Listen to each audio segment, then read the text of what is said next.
Slow and steady wins the race. Namaskar, welcome to Next IS. I hope you are doing well. In this video, we will cover major headlines of the Hindu, Indian Express, and Press Information Bureau. So, without wasting any time, let's start today's discussion. Now, recently, Kerala Assembly adopted a resolution urging the centre to officially change the state's name to Keralam. And friends, Article 3 of the Constitution provides for the formation of new states and alteration of areas, boundaries, or name of the existing states. Now, Srinagar has become the fourth Indian city to be recognized as World Craft City. The other Indian cities that have been previously recognized are Jaipur, Malappuram, and Mysore, and recent recognition will provide a boost to Kashmiri's traditional linkages with Central Asia and Iran. Next article talks about Great Nicobar project because there is a demand for immediate suspension of all clearances granted to Niti Aayog's mega project on Great Nicobar Island. Talking about the project, it was launched by Niti Aayog in 2021. It includes construction of an international transshipment terminal, an international airport, a power plant, and a township. It is expected that this will allow Great Nicobar to participate in the regional and global maritime economy by becoming a major player in cargo transshipment. The proposed airport will support growth of maritime services and enable Great Nicobar Islands to attract international and national visitors to experience the outstanding natural environment and participate in sustainable tourism activity. But this project has been heavily criticized for its ecological cost and potential violations of tribal rights. Talking about the Great Nicobar, it is the southernmost tip of India and part of the Andaman and Nicobar archipelago that comprises 600 odd islands. It is hilly and covered with lush rainforest, and island is home to two tribal communities, and these are Champagne and Nicobaris. They are predominantly hunter-gatherers and are classified as particularly vulnerable tribal group within the list of scheduled tribes. Next article is related to provisions of the Panchayat's Extension to Scheduled Areas Act 1996, which was enacted by the Parliament to extend the provisions of the Part 9 of the Constitution. This act is applicable to 5th scheduled areas. Under this act, every Gram Sabha shall be competent to safeguard and preserve the traditions and customs of the people, their cultural identity, community resources, and customary mode of dispute resolution. And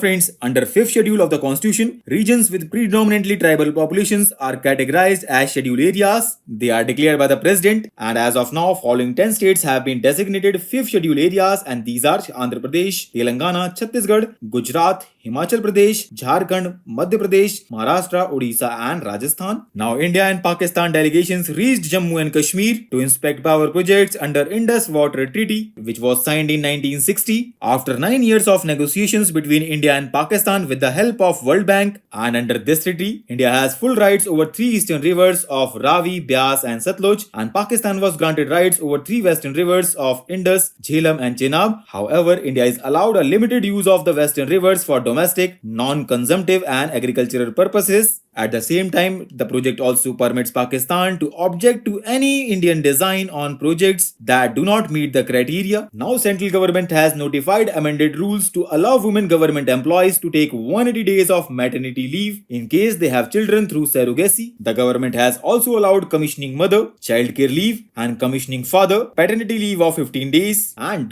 friends, surrogate mother shall mean the woman who bears the child on behalf of the commissioning mother, and commissioning father would mean the intending father of the child born through surrogacy. Now, recently, central government notified the rules required to operationalize Public Examination Prevention of Unfair Means Act 2024. The rules provide a framework of actions to prevent the use of unfair means in public examinations, including appointing center coordinators, venue in charges, and regional officers. The rule also lay down full parameters of computer-based tests. And friends, the Public Examinations Prevention of Unfair Means Act has a provision for up to 5 years imprisonment and a fine of up to 1 crore for malpractices and organized cheating in government recruitment exams. Now, recently, Jammu and Kashmir DGP stated that those found helping terrorists in Jammu and Kashmir should be tried under Enemy Agents Ordinance, which was promulgated under Section 5 of the Jammu and Kashmir Constitution Act 1996. It describes enemy as any person directly or indirectly participating or assisting in the campaign undertaken by raiders from outside in subverting government established by law in the Union Territory of Jammu and Kashmir. Enemy agent means a person not operating as member of enemy armed force who is employed by or works for or acts on instructions received from the enemy. Crimes under ordinance are punishable with death or with rigorous imprisonment for term which may extend to 10 years and shall also be liable to fine. Now, India is hosting 64th International Sugar Organization Council meeting from 25th to 27 June 2024. As As India is the world's largest consumer